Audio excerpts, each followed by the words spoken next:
Okay, we're going to start our notes now with the Passion of Christ, a little bit of vocabulary, the Sanhedrin, the ruling council of the Jews, and Christ was accused of blasphemy by saying he was the Son of God. Of course, they thought this was blasphemy because they didn't want to believe that he was the Son of God. They wanted to put him to death for telling them the truth. It's rather rude of them. Go ahead and pause here. Before we go on to the next slide, we only have 7 slides, so it's not too bad.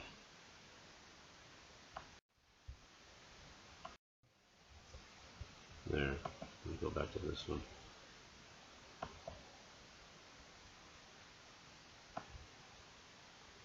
Remember, this was the son of Herod the Great.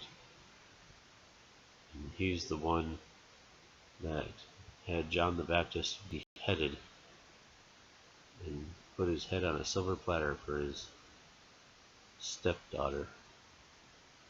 That was one strange dude. Okay, pause here to finish the slide. Alright, Pilate tried to free Jesus according to the tradition of Passover, where he's allowed to release one prisoner to them. But the people chose someone else, a terrorist. Can you imagine that? Jesus, they didn't like that he was claiming to be the Son of God. So they picked someone who was a murderer to be freed. It's very strange. So Pilate had Jesus scourged, whipped, to placate the people, to try to calm them down. But death was still their demand, even after Jesus had been whipped horribly. They still wanted him dead. Now Pilate was a little bit of a coward, and he didn't want a crowd, he didn't want a riot on his hands, and he also had political ambitions, so he needed to maintain control. So instead of doing what was right, he ordered the crucifixion of Jesus.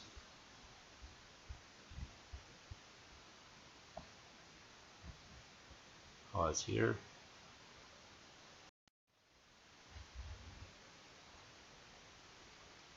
So Jesus had to carry the heavy cross to Golgotha, which is the place of the skull. That is where he was crucified. He fell 3 times from exhaustion and physical pain and suffering.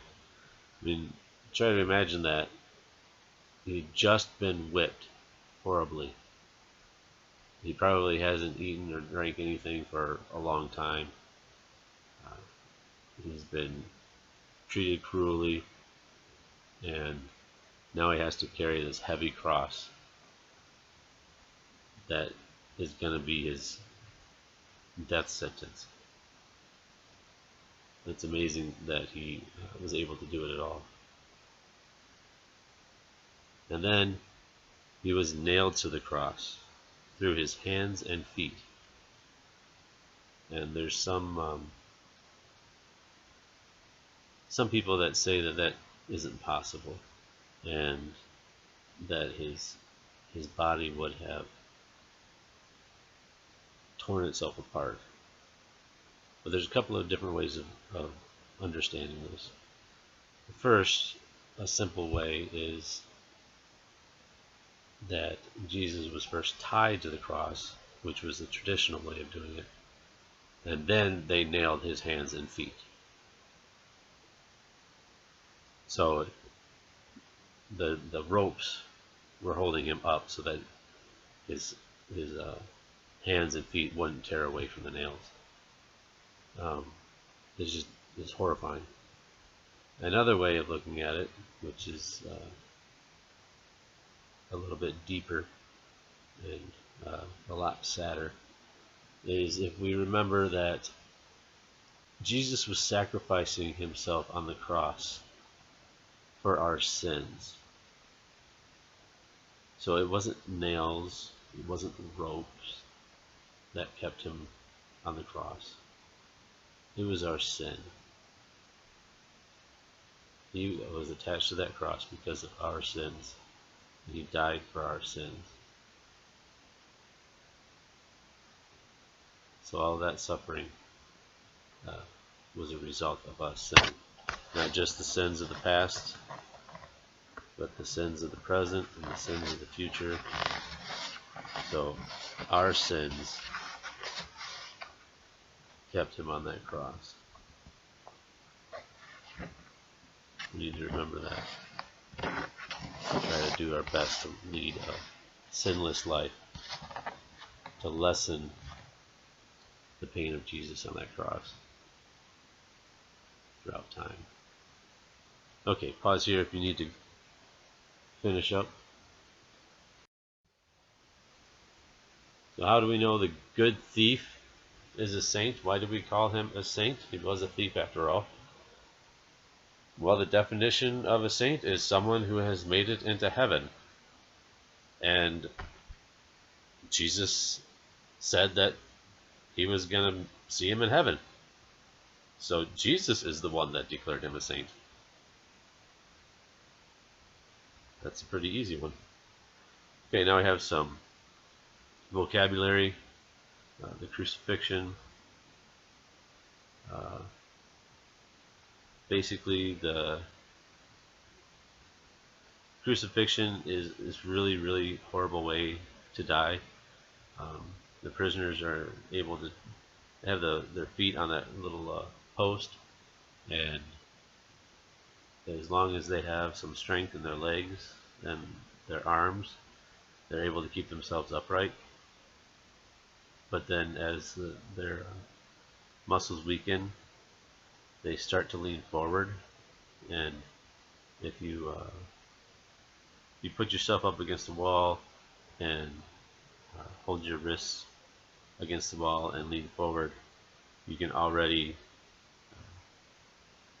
have a sense of how it is harder for your lungs to expand. And basically that just goes to the extreme during the crucifixion, in addition to all of the the sun beating down on them and all of the physical pain and suffering that they're going through. Just makes it really, really bad. And so they actually suffocate. But instead of having their mouths covered, it's their lungs being unable to expand enough for them to get enough air. It's horrible. Okay, pause here if you need to. Alright, some more vocabulary. You can just pause here and write this down. Alright, kenosis. Kenosis is Greek for self-emptying. It is a different kind of a term. It's not something you're going to need for everyday life to know what kenosis is. But it's good to be aware of, so that if you do go further in theology or just want to have a smart conversation, you can use this word. You are going to need to know it for the test, obviously. But it's the concept of kenosis is what's important. Because Jesus took the form of a human and was a servant to mankind. Every action of Christ was redemptive, starting with his conception. His kenosis, his self-emptying, is seen throughout his entire life of obedience to the Father and service to mankind. He was the epitome of kenosis. He fully gave of himself. So pause here if you need to finish his notes out. And that'll be it for today.